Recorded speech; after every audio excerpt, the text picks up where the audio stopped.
අයිබෝන් ළමයි MCQ සත්කාරය යටතේ අදත් අලුත් ගැටලුවක් අපි කතා කරමු.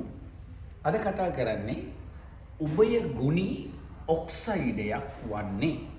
ඔන්න කෙටි ප්‍රශ්න පත්‍රයේ අහනවා උභය ගුණී ඔක්සයිඩයක් වන්නේ. උත්තර හතරක් දෙන්න. එතකොට මෙතන දීලා තියෙන්නේ පළවෙනි උත්තරේ මොකද්ද? Sodium oxide. සෝඩියම් ප්‍රබල ලෝහයක්. භූමි තෙල් වල ගබඩා කරන ප්‍රබල ලෝහයක්. සෝඩියම් ලෝහ ඔක්සයිඩ්. ලෝහ ඔක්සයිඩ් බාස්මිකයි. මේක ප්‍රබල බාස්මික ඔක්සයිඩයක්. ලෝහ ඔක්සයිඩ් බාස්මිකයි. ලෝහ ඔක්සයිඩ් බාස්මිකයි. එතකොට මේක ප්‍රබල බාස්මික ඔක්සයිඩයක්. දෙවෙනි උත්තරේ බලන්න. ෆොස්ෆරස් පෙන්ටොක්සයිඩ්. ෆොස්ෆරස් අලෝහයක්. අලෝහ ඔක්සයිඩ් ආම්ලිකයි. මේක දුබල ආම්ලික. දුබල ආම්ලික. කොහොමරි මේක ආම්ලික ඔක්සයිඩයක්. හරිද? Aluminium oxide. ඉතින් මොනවාද කියලා? ක්ලෝරින් ඔක්සයිඩ් ප්‍රබල ආම්ලිකයි. ප්‍රබල ආම්ලික ඔක්සයිඩයක්. මතක තියාගන්න. එතකොට ලෝහ ඔක්සයිඩ් බාස්මිකයි, අලෝහ ඔක්සයිඩ් ආම්ලිකයි. මේ තියෙන්නේ ඇලුමිනියම් ඔක්සයිඩ්. ඇලුමිනියම් ඔක්සයිඩ් ඇවිල්ලා ආම්ලික ගුණත් පෙන්නනවා, බාස්මික ගුණත් පෙන්නනවා.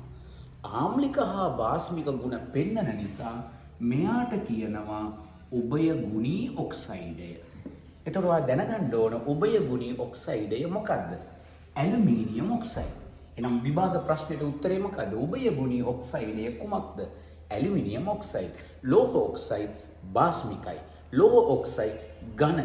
බාස්මිකයි, ලෝහ ඔක්සයිඩ් ඝන. අලෝහ ඔක්සයිඩ් ආම්ලිකයි. ගොඩාක් අලෝහ ඔක්සයිඩ් වායු වශයෙන් තමයි තියෙන්නේ. අලෝහ ඔක්සයිඩ් වායු. හරිද? ඒක එක.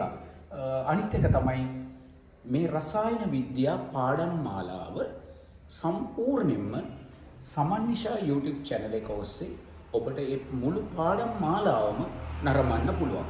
ඒ වගේ ඔබේ පාසලේ විද්‍යා සම්මන්ත්‍රණ ලෑස්ති කරන්න අවශ්‍ය නම්, විද්‍යා සම්මන්ත්‍රණ කරන්න අවශ්‍ය නම් මගේ දුරකථන අංකයට ඔබගේ ගුරුවරු මාර්ගයෙන් කතා කිරීමෙන් ඒ සම්මන්ත්‍රණ සංවිධානය කරගන්න පුළුවන්.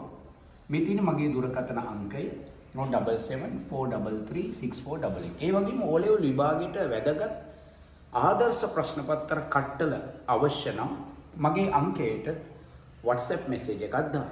තවත් ප්‍රශ්න පත්‍ර, තවත් ප්‍රශ්නයක් සමග ඊළඟ වීඩියෝවේ අපි හමු වෙමු. right.